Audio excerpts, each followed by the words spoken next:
отдаване на Вандерсон към Каули Оливейра. Прекрасна комбинация между Каули Оливейра и Сисиньо. Падението обаче ще бъде отменено. Засада на Мавис Чибота. Тук засада няма обаче, категорично. Петър Занев, убеден съм, покриваше засадата. И това попадение трябваше да бъде зачетено. До сега малко по-лошо е представянето и в крайна сметка Лудогорец успява да отбележи гол чрез Вандерсон, само че гол няма да има засада. Наблюдаваме центрирането на Битон. Тук засада откровенно няма. Битон. Добра идея на Битон, хубаво подаване, няма засада този път. Какво ще направят лудогорци? Опентоса посяга за топката, вдига високо крака си. Вижте къде е крака на Опентоса. В рамото на Клаудио Кешеро. Обегна този момент от погледа на съдията. Раул Опентоса срещу Клаудио Кешеро. Да кажем, че Лудогорец издригна заради тази ситуация. Той каза, че това е... Използваха много силни думи, подават жалба срещу съдията и искат дуспа, каратистки удар и така нататък. Ами, по мое мнение, това, както и да го гледаме, си е дуспа. Това е дуспа с каратистки удар. Това си е дуспа. От зоната на левия крайен бранител. Ето го този момент, в който Анисе бе към центъра на терена. Ангу. Топката се удари в ръката на Страхил Попов. Това бе очевидно. Въпросът е дали трябваше да бъде отсъдена дуспа. Шанс за разграчани, Попов наказателното поле, Лукоки към Попа и топката избита пред голлинията. Не е преминала опасността, Марселиньо посяга и пада в наказателното поле. Георги Кабаков показва, че няма намерение да отсъжда дуспа. Кристиан Малинов легна на шпагат срещу Марселиньо. Гледаме. Игра с топката Малинов, но също така и закачи Марселиньо. Ще видите, ето го контакта. Долу в глезена на Марселиньо, който падна на тревата, загуби равновесие. Вдигна си крака Кристиан Малинов. Натанаел. Каранга. Закъсняло посягане срещу него, а Каранга вече има един жълт картон. Каранга се разхожда по много тънък лед. В изнасянето на топката Игор Тиаго сега с възможност претенции за игра с ръка, най-вече от Десподов, след това претенции за нарушение срещу Тиаго от Васил Симеонов. Много любопитна ситуация, естествено. Драгомир Драганов може да се уповава на подкрепата и от своите видеоасистенти. Аз съм много учуден, че точно Драгомир Драганов не даде тази дуспа за Лудогорец, която е очевидната. Тук вратаря той не играе с топката. Фърля се долу, за какво се фърля? Натанел пак успя да се освободи от двама играчи на Левски. 2-0 за Лудогорец. Този гол обаче очевидно няма да бъде зачетен. Георги Кабаков е видял нарушение срещу Божидар Митрев. Ами аз лично смятам, че тук няма никакво нарушение на Клаудио Кешеро. Ето го момента, в който миг на колебание от Божидар Митрев бе използван от румънеца. Лично мнение, без да задължавам никого, но тук нямаше нарушение също. Жуниор Кайсара. Добре центрира. Безек застава на пътя на Даниел Димов. Имаше сблъсък, имаше и претенции за дуспа. Още веднъж ситуацията. Посягането на Димов срещу Роман Безек. Ето тук ще се види най-добре. Според мен на Димов рита в задния крак Роман Безек. Присъединявам се към твоето мнение, Иляне. На игра с топката Даниел Димов. Вижда се, че има докосване към крака на Роман Безек, но и петимата съдии останаха безмълвни. Моето мнение е, че в тази ситуация имаше дуспа за отбора на Лудогорец. Лукоки към далечната града. Удар с глава. Има ли игра с ръка? Не. И гледаме тази спорна ситуация, която се получи.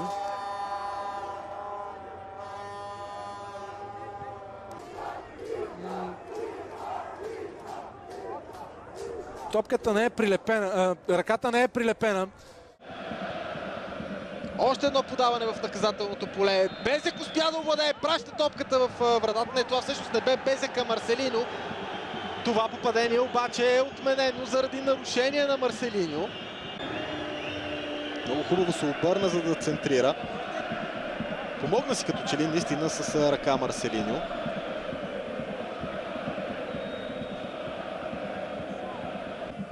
И още веднъж. Имаше контакт между двамата. Достатъчен ли бе обаче той? Стържа той в пределите на терена. След това обаче... Тъчът почти за Левски. Ужасяващо влизане в краката на Роман Безек. За това, което Аймен Белаид направи, според мен нямаше да бъде пресилено, ако футболистът на Левски дори бе получил директен червен картон. И сега Вандерсон. Натанел, който ще стигне пръв до топката. Тук посегна много опасно Милош Цветкович и ще получи жълт картон за това, което стори. Славиша Стоянович е на терена, изразявайки на съгласието с решението на Георги Кабаков. Казах ви още преди да започне двубоя, няма как да не прехвърчат искри. Важното е те да не възпламенят пожар. Успява да центрира Антон Недялков, стреля към вратата, шанса е за Кешеро. Няма обаче завършва. Топката определено закачи ръката на Раул Бентоса. Не, че бе умислено, но трябва да кажем, че вероятно преценката, поради която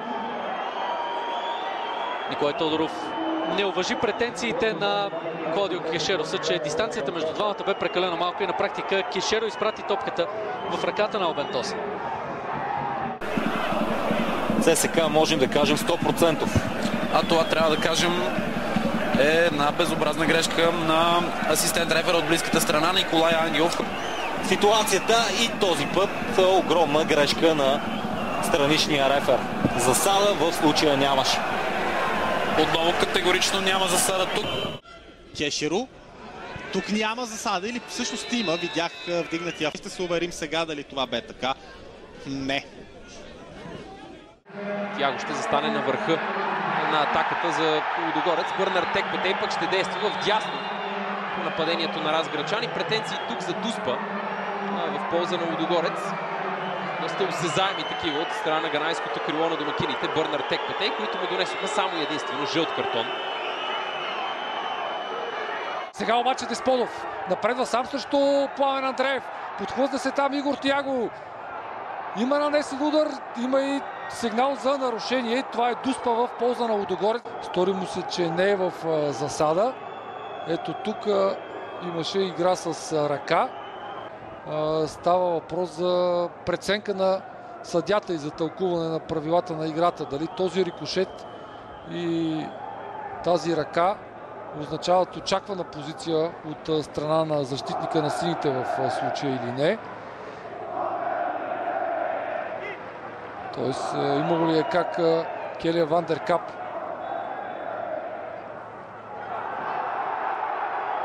да бъде уневинен в тази ситуация. И ето, че това се случва. Дуспа няма за очудване на Анте Шимунджа. Нарушение в атака. Сега пък да видим отново задържане. И какво ще отсъди Георги Капаков сега? Трудно решение за Капаков. Нарушението е отвън. Нарушението е отвън. Тук въпросът е дали това не е предотвратяване на чиста гола възможност. Александър Барт срещу Върджио Мисиджан, защото Мисиджан излизаше сам срещу вратаря. С какъв цвят ще бъде картона за Александър Барт? Нарушението е отвън. Тамен Белчев. Жълт картон за Александър Барт.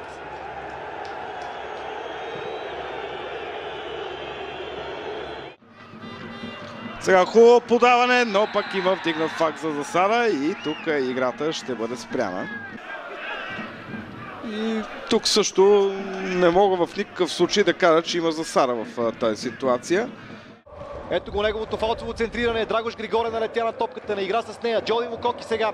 Технично изпълнение. Греда при добавката. Топката е във вратата, но има вдигнат факт, защото Козмин Моци е бил в положение на засада, изглежда.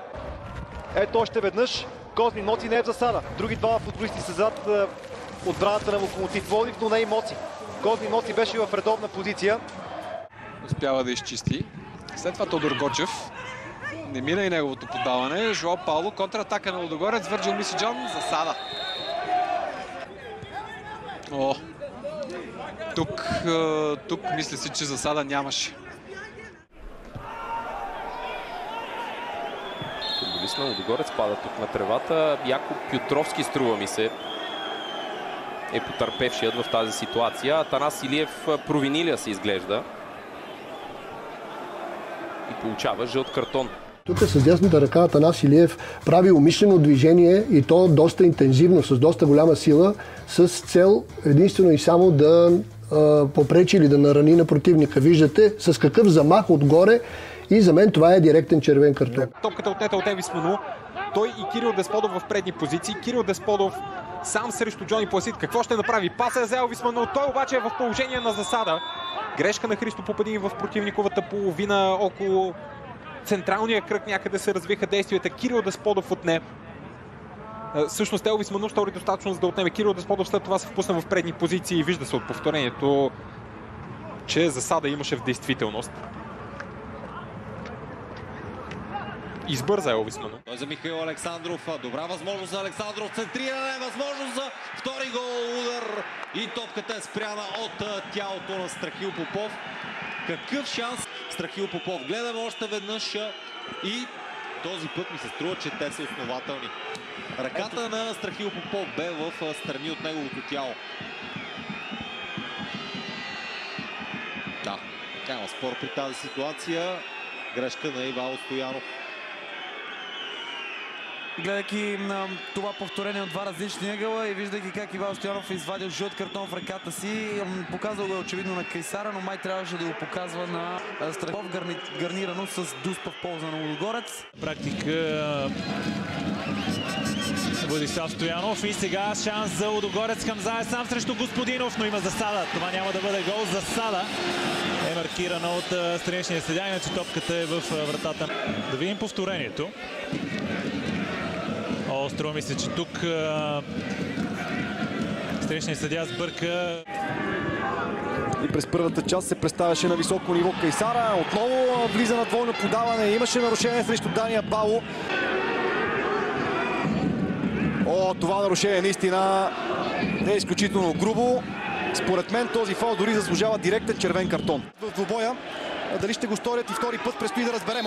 Ужасяващо влизане. Тук трябва да има картон, дано не се стигне само до някоя неприятна контузия. Владимир Гаджев получава жълт картон. Ето заради това нарушение. За такова влизане някои съдии биха могли да покажат и директен червен картон. Георги Кабаков пожали Владимир Гаджев в тази ситуация. Се опитва да изнася топката без да търси комбинация със свой съотборник, както преди малко направи Жуниор Кайсара. Има паднал футболист на домакините на терена. Сега дали не видях удар без топка на Жуниор Кайсара. Директен червен картон за бразилския футболист, който е вън от кожата си. Жуниор Кайсара изпусна нервите си и получи директен червен картон, а положението на Лудогорец става още по-тежко. След като изостават с 2 гола гостите, сега ще трябва да доиграят двубоя и в намален състав. Жуниор Кайсара получи директен червен картон за удар без топка. Още веднъж.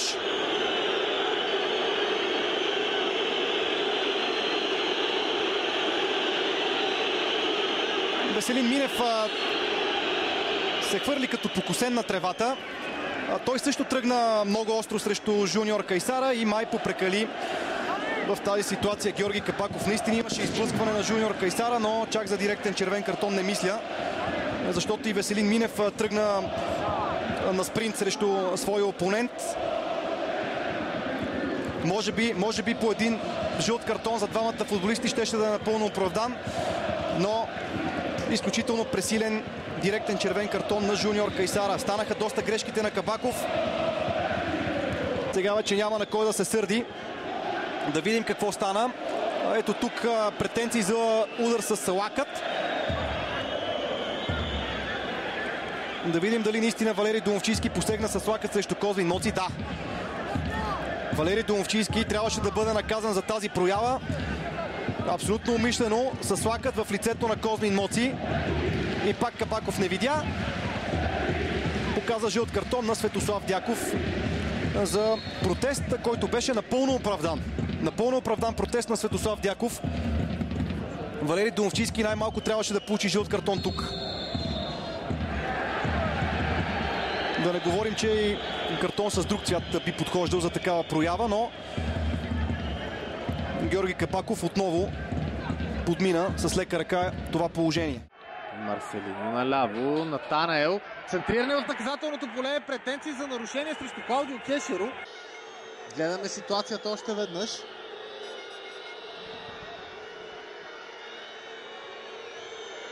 Със сигурност имаше контакт между двамата. Каза се да подава за Джоди Лукоки, вместо това подаването е за Густаво Кампаняро. Дори действие на Кампаняро, няма нарушение срещу него, ситуацията е подмината. Ние отново гледаме момента, в който Кампаняро бе повален, струва ми се. Тук Николай Йорданов имаше всички предпоставки да отсъди нарушение. Да ги обработва и да подава на свои съперници. Този път вдигна факт за засада на Марселиньо.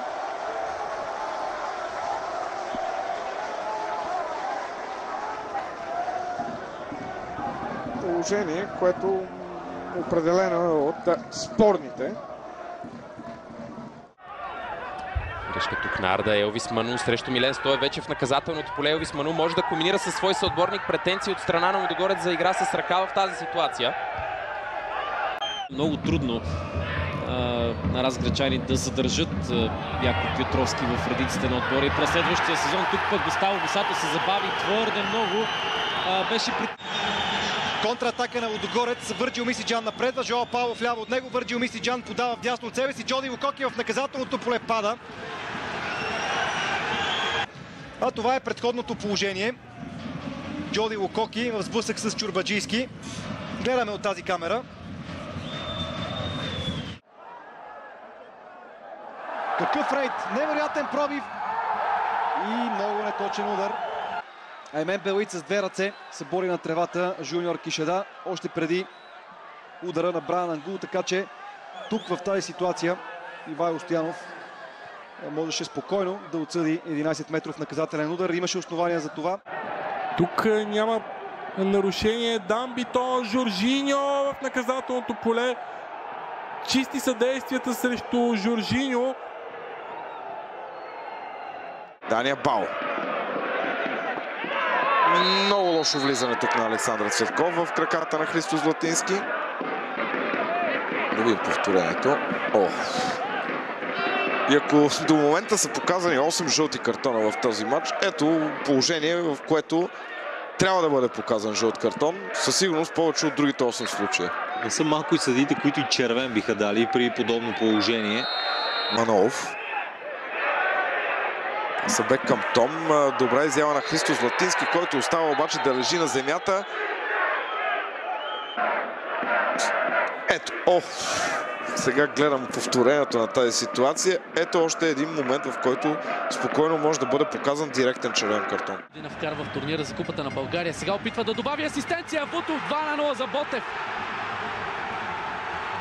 Антонио Вутов и още. Вие се насладете отново на попадението. Съществената игра на Омар Косоко. С толкова малко докосвания, на пръв поглед толкова просто, но в същото време толкова трудно. А какво ще кажете за головия пас? Първо време изглеждаше така Рикардиньо и Цунами, след това Бърнар Текпетей с страхотен дрибъл тук. Струва ми се, поне на първо време изглеждаше, че е фаулиран от Карлос Сухене. Карлос Сухене, който има жълт картон. След стопката ще има удар от вратата. Ето това е положението. Тук въпросът е дали Карлос Сухене е човека, който наруши баланса на Бърнар Текпетей. Да, беше препърнат. Беше препърнат тук Бърнар Текпетей от Карлос Сухене и Георги Кабаков имаше предпоставки тук да маркира нарушение, което щеше да донесе и втори жълт картон за Охен. Топката рикошира в тялото му, иначе щеше да попадне в играч на Лудогорец. А сега ще има фаул за тима на Ботев. Топката е разположена около дъгата на наказателното поле. Отново положението. Много лесно падна Доре.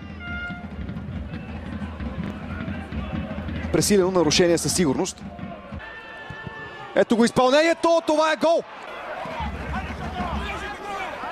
Гони Доре. Много грубо е това влизане. Трябва да видим картон със сигурност. Действието се развива в 83-та минута. Много грубо с бутоните напред. Някои съдии могат да са и по-строги в такива ситуации, да покажат дори нещо повече от жълт картон. Какво ще предпочете Кайл Оливейра с пета за Антон Недялков? Антон Недялков стреля, избиване пред гол линията, 2-1 за Лудогорец, но има засада. Тук към Сисиньо по-скоро не. Абсурдно да има засада на Нонато при удара на Кайл Оливейра, т.е. при удара на Антон Недялков.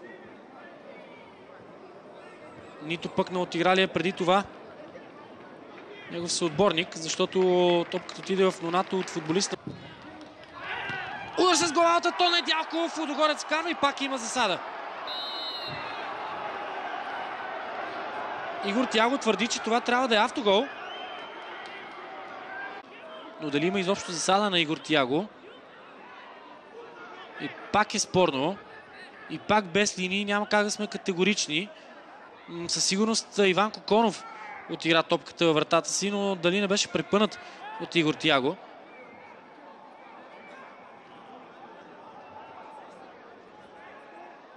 Пауло Регуа ще центрира. Ето го подаването на португалеца. Бьорн Йонсен. Бе изпреварен. Бьорн Йонсен. Това обаче е дуспа. Ето. И още веднъж. Това не е дуспа според мен. Бьорн Йонсен. След това обаче бе изпреварен от Георги Терзиев. Това не е дуспа според мен. И все пак Регуа срещу Шварович. 2-1. И да продължи по-напред. След това обаче гостите отнемат. Двама играчи лежат на терена. Да видим какво... И някъде в този момент ужасяващо влизане в коляното на Светло Дяков. Наистина стискаме палци тук на Дяков да се оправи, защото това бе много грубо влизане. Искам да ви натоварвам с личното си мнение, но ми се струва, че нямаше да е далеч от истината Ивайло Стоянов, ако бе показал и директен червен картон на Илия Миланов за това нарушение. Ужасно. За Глезена. Няма време обаче да ляга на тревата. О, какво влизане на Веселин Минев. Много грубо посегнат с бутоните. Напред всичко се случи пред очите на страничния съдия от близката страна. Веселин Мишев. Стойчо Стоев е бесен. Ешпини остава да лежи на тревата. Ще има жълт картон естествено за Веско Минев. Беше изритан по-рано в ситуацията Веселин Минев. Вижте как посегна тук. Наистина не спортсменска проява на Веселин Минев. Много съдии биха показали и картон с различен цвят. Колко и сега ЦСКА може да контратакува. Шопов с добро на пръв поглед подаване към Гарсес. Франко Русо игра с топката, в последствие остана на тревата. Хайнц, какво изпълнение! На една 15 годишна суша. Дори и за класен страж като Серджио Пат, никакъв шанс тук да се справи с изпълнението. На Реси. Даване към Игор Тяго, който ще изпревари Мено Ког. Възможно за Лудогорец. Ще бъде ли това 3-2? Поне към момента не. Игор Тяго пада на тревата. Няма сигнал от Георги Кабаков в тази ситуация, макар струва ми се нито Мено Ког, нито Густаво Босато да успяха да играят с топката. А Игор Тяго в момента да недоумява, защо не е отсъдено нарушение в полза на неговия тим. Георги Кабаков там за момент влезе в известна комуникация с първия му асистент Мартин Маргаритов. Кайо Видал в наказателното поле. Кайо Видал пада на тревата. Кръсноречиви са жестовете на Никола Попов. Нищо нередно в тази ситуация. Рена. Агибу Камара отклони с глава към Кайо Видал. Много рисковано бе посягането тук на Цветомир Панов, който не успя да играе с топката. И това, което взе като такова Никола Попов, е именно да остави играта да продължи, не съзирайки нищо нередно в тази ситуация. Може би тази камера ще ни даде по-добра гледна точка. Ситуация, която в момента се преразглежда от хората, отговарящи за системата ВАР. Само аз и не виждам, че има дуспа за Лудогорец. И затова пуснах и на колегите ни в нашия чат да видят тази ситуация. Колко от зрителите са гледали Лудогорец Черно море. Ние, разбира се, може да я пуснем на стоп кадри, но според мен това гледа го много. Не, дуспа, аз го гледах после не мача, ма на повторение. Дали после да... Ето, тук вече няма как да няма съприкосновение. Играча на Черно море не играе с топката. Нападението на зелените. Подаване към Ернандес. Шпагат в краката му и нарушение. Гарнирано с жълт картон. Около дъгата на наказателното поле се разви действието. Колкото и да показваше със знаци Йордан Тодоров, че не е извършил фаул, много грубо влезе в краката на Себастиан Ернандес, излизаше сам срещу вратаря Ернандес и тук може да е щастлив Йордан Тодоров, че само с жълт картон се разминава. Позабави се с подаването Ернандес към Ешпиньо. Изключително грубо влизане, просто този фаул трябва да бъде санкциониран категорично. Влизането му беше изключително грубо, виждате. А тук и червен картон да бе дал, главният рефер едва ли щеше да сбърка. Много грубо, изобщо неспортсменско нарушение на Ангел Йошев. Вандерсон центрира. Удар с глава и това е гол! Не, няма да има попадение. Добре, не стигне се до попадението, обаче е отменено. Ето тук как Елтон остави топката. Тя изненада Митрев и влезе във вратата му. Преди това обаче, като че ли Николай Йорданов видя нарушение на Козмин Моци.